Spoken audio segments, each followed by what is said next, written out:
안녕하세요. 공부에서 남주자, 공남자입니다. 오늘은 1999년에 개봉해 전 세계를 충격에 빠뜨린 영화 매트릭스를 철학의 눈으로 다시 들여다보겠습니다. 이 영화가 단순한 액션 블록버스터가 아니라는 사실 이미 느끼셨던 분도 많으실 텐데요. 오늘 저는 슬라보의 지잭을 비롯한 17명의 철학자들이 분석한 책 매트릭스로 철학하기 위 핵심 내용을 여러분과 함께 풀어보려 합니다. 당신을 밤에 잠 못 이루게 하는 의문이 있나요? 네오는 매트릭스란 무엇인가? 라는 물음을 품었습니다.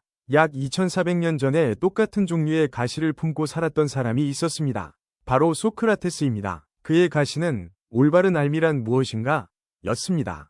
그리고 매번 같은 결론에 도달했습니다. 아무도 진짜로 알고 있지 않다는 것을요. 두 사람의 공통점은 여기서 그치지 않습니다. 첫째, 둘 다 진실을 추구한 대가로 탄압을 받았습니다. 소크라테스는 신성을 모독하고 젊은이를 타락시킨다 는 죄목으로 재판에 섰습니다. 네오는 요원들에게 온갖 사이버 범죄는 죄다 저질렀다 는 추궁을 받으며 쫓겼죠.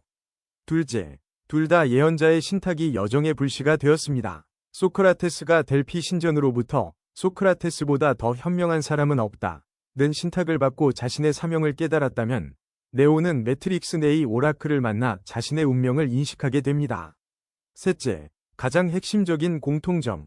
두 사람 모두 진실에 눈을 뜬 뒤 사람들을 깨우려 했습니다. 하지만 결과는 어땠을까요? 거짓에 안주하던 대중들에게 조소와 저항을 받았습니다. 플라톤의 동굴 우화가 말하는 것처럼 빛을 본 사람이 다시 어둠 속으로 돌아갈 때 어둠에 익숙한 사람들은 그를 미치광이라고 부릅니다. 플라톤의 동굴 우화, 한 번쯤 들어보셨을 겁니다. 상상해보세요. 태어나면서부터 동굴 안에 갇혀 벽만 바라보도록 쇠사슬에 묶인 죄수들이 있습니다. 그들 뒤에서는 불이 타오르고 사람들이 여러 물건을 들고 지나갑니다. 죄수들에게 보이는 것은 오직 벽에 비친 그림자뿐입니다. 그들은 그 그림자가 세상의 전부라고 믿습니다. 그런데 어느 날 한 죄수가 쇠사슬을 풀고 동굴 밖으로 나갑니다. 그는 진짜 세계를 보기 시작합니다. 그림자가 아닌 실물을요. 매트릭스에서 네오가 빨간 약을 삼키는 순간이 바로 이 장면입니다. 그는 쇠사슬을 풀고 동굴 밖으로 나온 죄수입니다. 동굴 속 죄수들에게 그림자가 실제였다면 매트릭스 속 인류에게는 전기 신호가 세계의 전부였습니다. 플라톤의 그림자가 디지털 코드로 바뀌었을 뿐 구조는 동일합니다. 그리고 플라톤이 말한 이데아, 즉 동굴 밖의 진정한 실제는 매트릭스에서 황폐하고 차갑고 어두운 현실 세계 시온으로 나타납니다. 아름답지 않습니다. 편하지도 않습니다. 하지만 그것이 진짜입니다. 철학자의 임무는 동굴 밖으로 나가는 것입니다. 그리고 네오의 임무는 코드를 뚫고 실제로 귀환하는 것입니다. 17세기 철학자 데카르트는 이런 의심을 했습니다. 내가 경험하는 모든 것이 꿈이 아니라고 어떻게 확신할 수 있는가? 나아가 전능하고 사악한 악령이 나를 속이기 위해 모든 힘을 쏟아붓고 있다면 어떻게 되는가? 매트릭스는 이 데카르트의 사유실험을 21세기 과학기술로 완벽하게 구현합니다. 악령의 자리에 인공지능이 들어선 거죠. 영화에서 모피어스가 네오에게 묻는 장면 기억하시나요? 너무도 현실같이 느껴지는 꿈을 꿔본 적 있나? 꿈에서 깨어날 수 없다면 꿈의 세계와 현실 세계를 어떻게 구분하지? 이건 데카르트의 말을 그대로 옮긴 겁니다. 여기서 현대 철학의 통속의 뇌, 사고 실험이 등장합니다. 힐러리 퍼트넘이 발전시킨 이 실험의 내용은 이렇습니다. 당신의 뇌가 몸에서 분리되어 영양액이 가득 찬 통 안에 담겨 있다고 가정해봅시다. 사악한 과학자가 컴퓨터로 전자충격을 보내 완벽하게 생생한 일상을 경험하게 만든다면 당신은 절대 알아차릴 수 없습니다.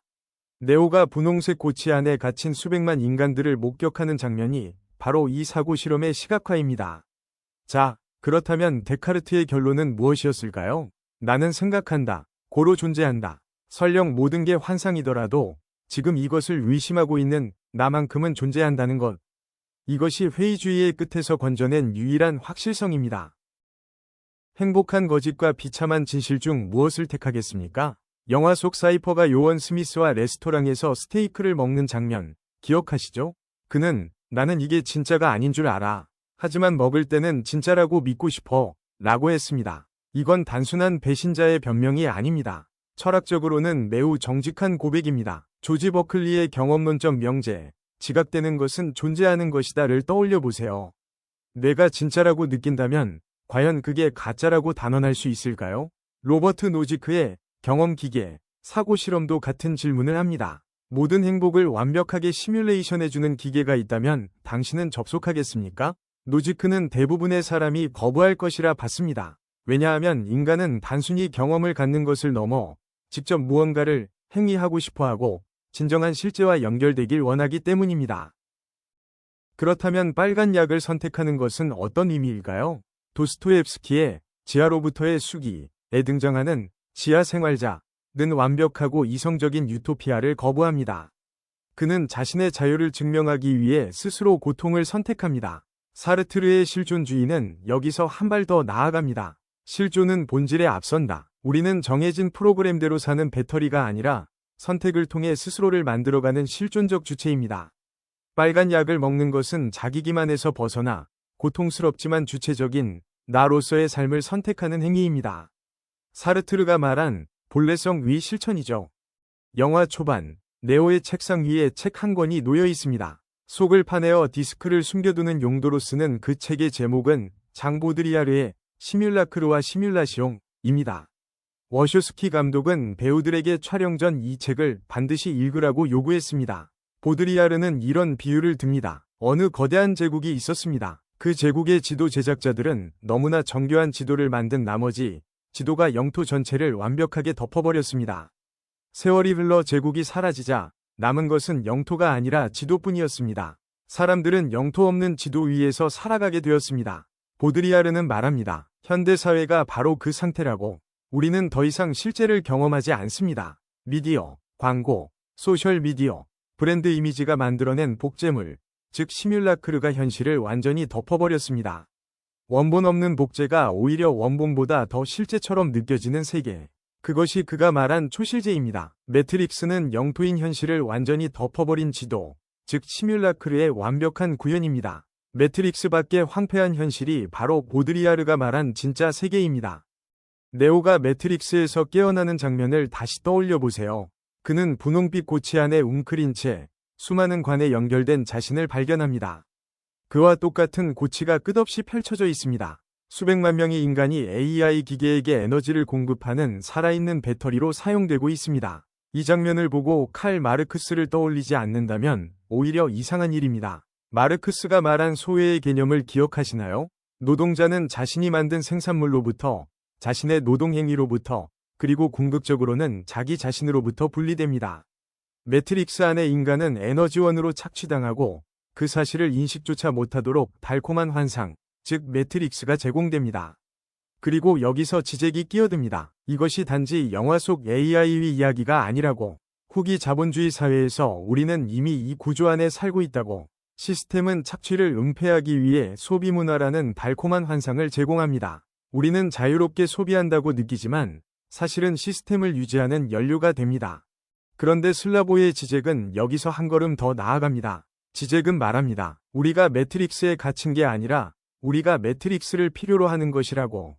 그의 락항 정신분석적 독해에 따르면 진실의 사막은 너무나 황량하고 고통스럽습니다.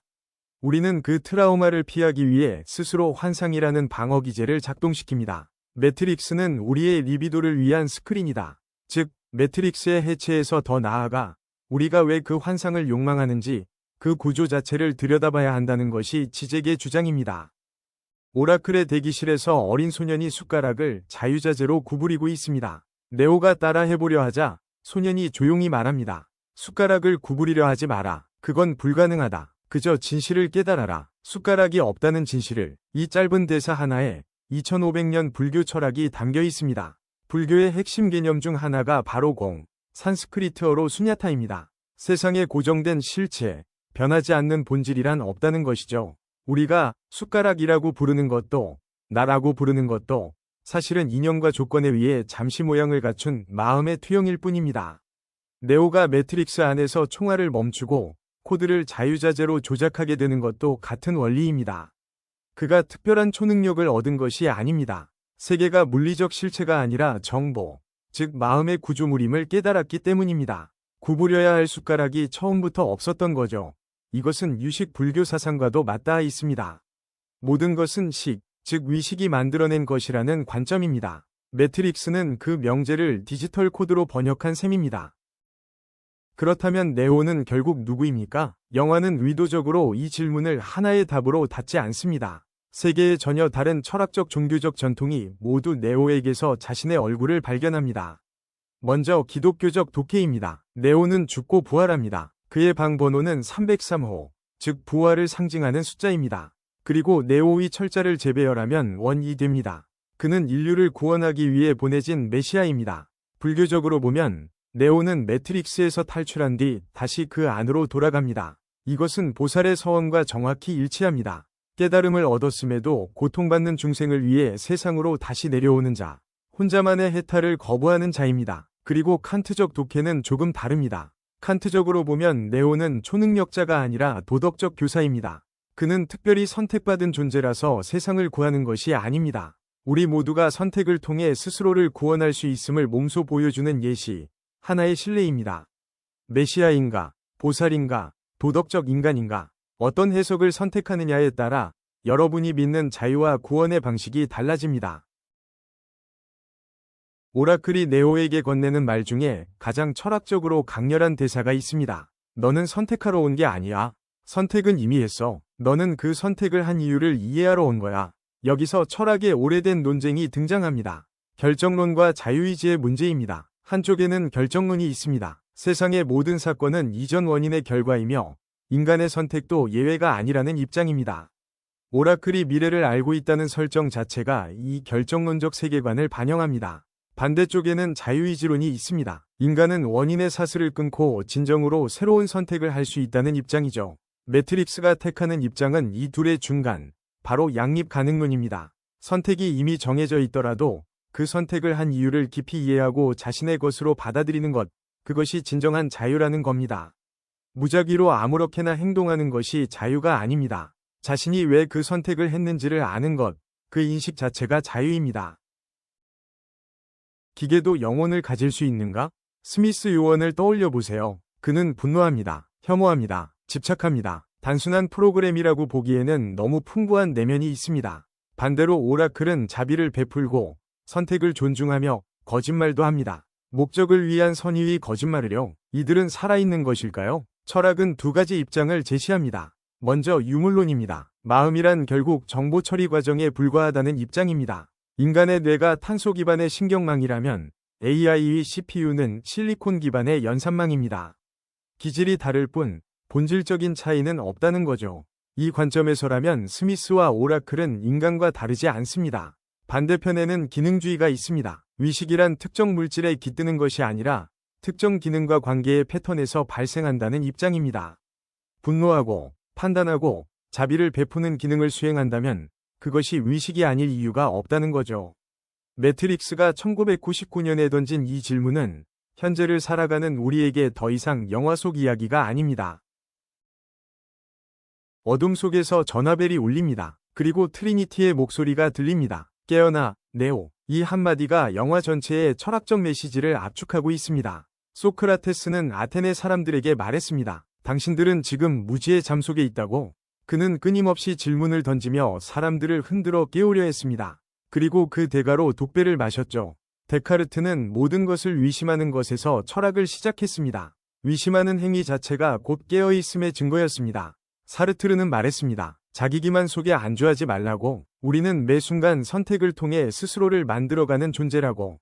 보드리아르는 경고했습니다. 우리는 이미 실제를 잃어버렸고 시뮬라크르의 세계 속에서 그것을 알아채지 못한 채 살아가고 있다고. 그리고 지젝은 한 발 더 나아가 물었습니다. 당신은 진짜로 깨어나고 싶은가? 아니면 깨어났다는 환상 속에서 또 다른 매트릭스를 살고 있는 것은 아닌가? 시청해주셔서 감사합니다.